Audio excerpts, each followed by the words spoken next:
Naranasan mo na ba na parang nangyari na ito dati kahit ngayon mo palang nararanasan ito, ang tinatawag na deja vu? Isang pakiramdam na parang pamilyar ang isang sitwasyon kahit wala kang malinaw na alaala kung kailan ito nangyari. Ayon sa science, ito ay konektado sa memorya at sa paraan ng pagproseso ng utak ng impormasyon. Kapag may delay sa signal, maaaring isipin ng utak na ang kasalukuyang pangyayari ay alaala na.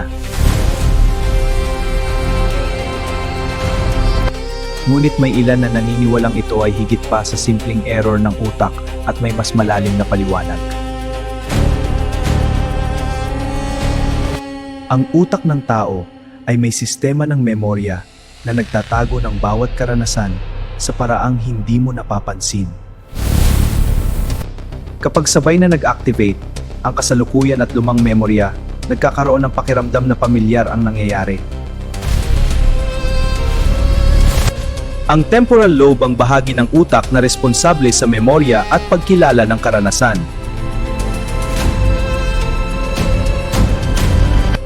Kapag nagkaroon ng maliit na error sa signal ng utak, maaaring isipin nito na nangyari na ito dati.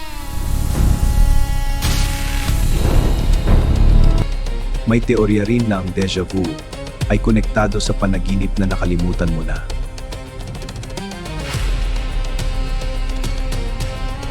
Maaring napanaginipan mo na ito at ngayon mo lang nararanasan, kaya pakiramdam mo ay pamilyar ang sitwasyon.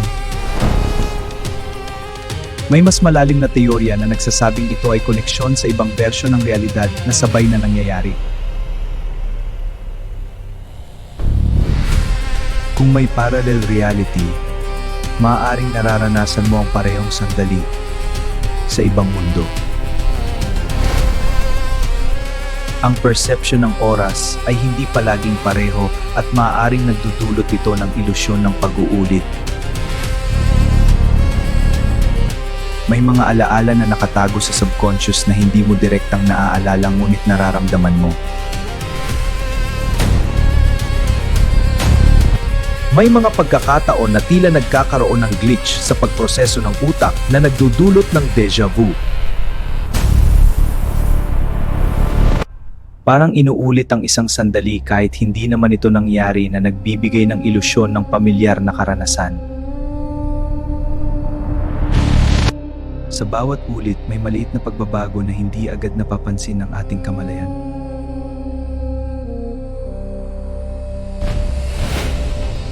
May mga piraso ng alaala na biglang lumilitaw na tila konektado sa kasalukuyang sandali. Parang may ibang bersyon ng parehong pangyayari na sabay mong nararanasan kahit hindi mo alam.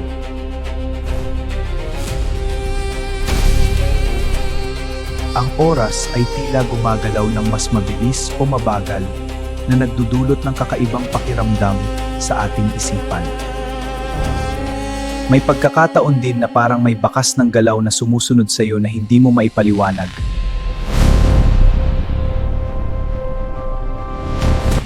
Ang paligid ay tila nahahati sa iba't ibang layer na sabay-sabay mong nakikita sa isang sandali. Parang ikaw ay nakulong sa isang paulit-ulit na sandali na walang malinaw na simula at walang katapusan. Ang lahat ng ito ay maaaring bunga lamang ng maliit na error sa ating utak.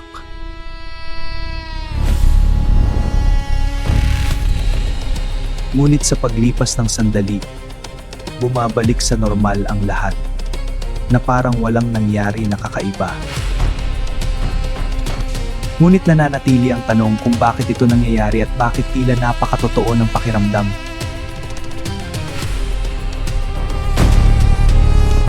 Kung ito ay konektado sa ibang realidad o oras, maaaring may bagay tayong hindi pa nauunawaan. Kung ang deja vu ay higit pa sa simpleng memorya, ano ang tunay nitong pinagmulan at bakit ito nangyayari? Kung ang deja vu ay error lamang, bakit napakalinaw ng pakiramdam na parang nangyari na ito bago pa mangyari. Tuwing tayo ay natutulog, may mundo tayong pinapasok na hindi nating lubos na uunawaan. Ito ang mundo ng panaginip. Sa panaginip, nagiging kakaiba ang realidad at ang imposible ay nagiging posible. Habang natutulog, aktibo pa rin ang utak, lalo na sa bahagi na may kinalaman sa imahinasyon.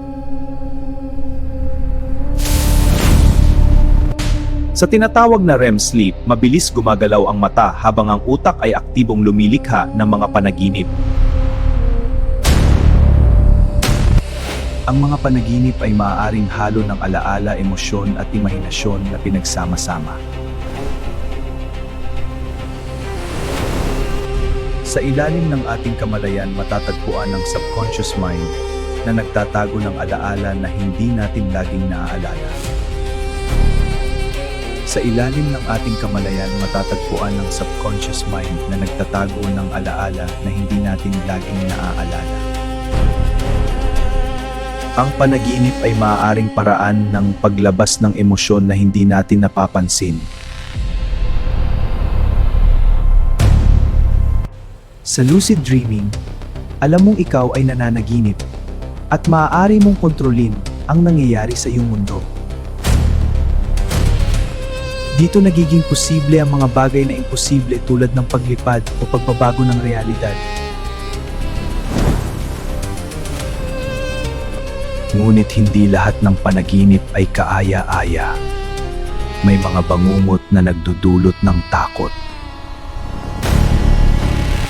Ang bangungot ay maaaring resulta ng stress o trauma na inilalabas ng utak.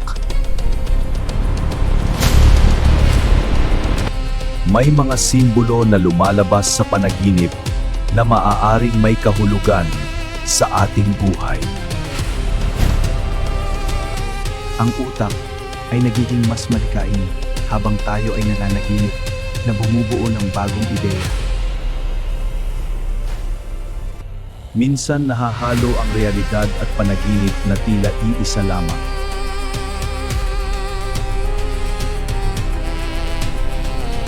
Sa ilang panaginip, tila nagsisimulang mag-collapse ang buong mundo na iyong nakikita. May mga pagkakataon na parang may iba't ibang layer ang panaginip na sabay mong nararanasan.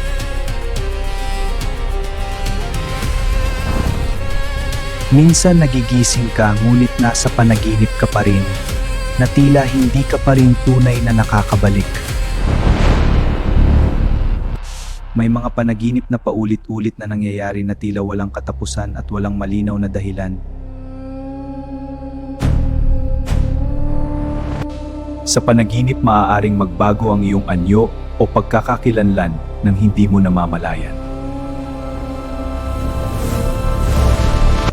Ang oras sa panaginip ay hindi sumusunod sa realidad, maaari itong bumilis o bumagal. Ang isang sandali ay maaaring maulit, ngunit may bahagyang pagbabago na hindi mo agad napapansin.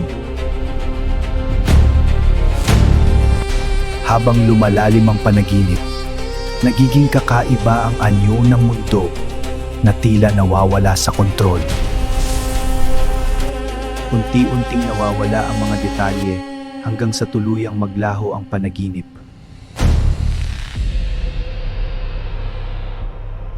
Sa dulo, maaaring mapunta ka sa isang lugar na walang anyo.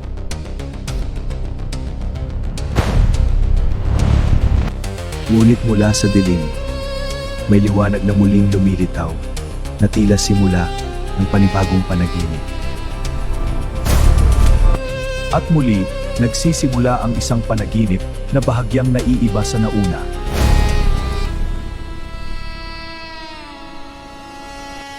Maaaring may maraming bersyon ang iyong panaginip na sabay-sabay umiiral sa iyong isipan.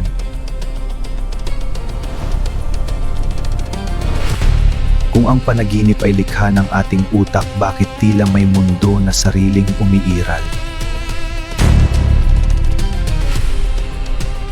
Kung ang panaginip ay likha ng utak, Bakit tila napakatotoo nito at ano ang lihim na mensahe na nais nitong ipakita? Sa gitna ng karagatan, may isla na puno ng higanting mukha na tila nagbabantay sa katahimikan. Ito ang Easter Island. Ang mga Moai statues ay gawa sa bato at umabot sa ilang tonelada ang bigat na tila imposibleng ilipat. Bawat estatwa ay may kakaibang anyo na tila kumakatawan sa isang tao o isang sinaunang leader. Natagpuan ang ilan na hindi pa tapos gawin na nagbibigay ng ideya kung paano sila nililok. Ngunit ang pinakamalaking tanong, paano nila ito nailipat mula sa bundok hanggang sa baybayin? May teorya na ang mga Moai ay hinila gamit ang lubid ng maraming tao sa mahabang distansya. May isa pang ideya na ginamit ang mga troso upang igulong ang mga estatwa patungo sa kanilang destinasyon.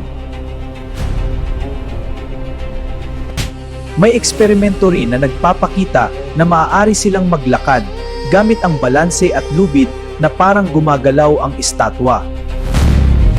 Ngunit kahit alin sa mga ito ay nangangailangan ng napakaraming tao na mahirap ipaliwanag para sa maliit na populasyon noon. Ang laki at bigat ng mga Moai ay nagpapakita ng isang engineering na mahirap maunawaan. Ang bawat detalye ay maingat na nililok na nagpapakita ng mataas na kasanayan sa paggawa ng bato. Karamihan sa mga Moai ay nakaharap sa loob ng isla na tila nagbabantay sa kanilang komunidad. Sinasabing ang mga estatwa ay may koneksyon sa espiritual na paniniwala at kumakatawan sa kapangyarihan ng kanilang mga ninuno. May mga haka-haka na ang kanilang pagkakaayos ay may kahulugan na hindi pa lubos na uunawaan. May posibilidad na ang mga ito ay naka-align sa mga bituin o araw bilang bahagi ng kanilang kaalaman. Noong sinaunang panahon, maunlad ang sibilisasyon ng Rapa Nui na may sapat na kaalaman upang lumikha ng mga Moai. Ang kanilang teknik ay nagpapakita ng advanced na kaalaman sa pag-ukit ng bato na hindi basta-basta natututunan. Naging tigang ang isla at bumaba ang bilang ng populasyon na nagdulot ng pagbagsak ng kanilang sibilisasyon. Maraming Moai ang natumba na tila iniwan sa gitna ng kaguluhan na nagpapakita ng biglaang pagbabago sa kanilang lipunan. Sinubukang ibalik ang kanilang kwento sa pamamagitan ng pag-aaral ng natitirang ebidensya ng kanilang pamumuhay. Ngunit nananatiling tahimik ang isla na tila may lihim na hindi sinasabi sa likod ng mga estatwa na patuloy na nakatayo. Sa ilalim ng bagyo, tila mas nagiging misteryoso ang presensya ng mga Moai na parang nagbabantay pa rin. Ang kanilang anyo ay nananatiling hindi nagbabago sa kabila ng panahon at patuloy na nakatingin up. May mga detalye na tila may kahulugan na hindi pa lubos na unawaan hanggang sa kasalukuyan. Sa bawat paglubog ng araw, ang mga anino ng Moai ay tila nagkukwento ng nakalimutang kasaysayan. Sa ilalim ng mga bituin, tila may koneksyon ang kanilang pagkakaayos sa kalawakan. Habang lumilipas ang panahon, mas lalo pang lumalalim ang misteryo na tila walang kasagutan na kayang ibigay. Kung ang mga Moai ay may lihim, ano ang tunay na layunin nila at bakit nananatili itong tahimik hanggang ngayon? Kung ang mga estatwang ito ay gawa ng sinaunang tao, paano nila nagawa ang imposible? At ano ang lihim na nawala sa kasaysayan?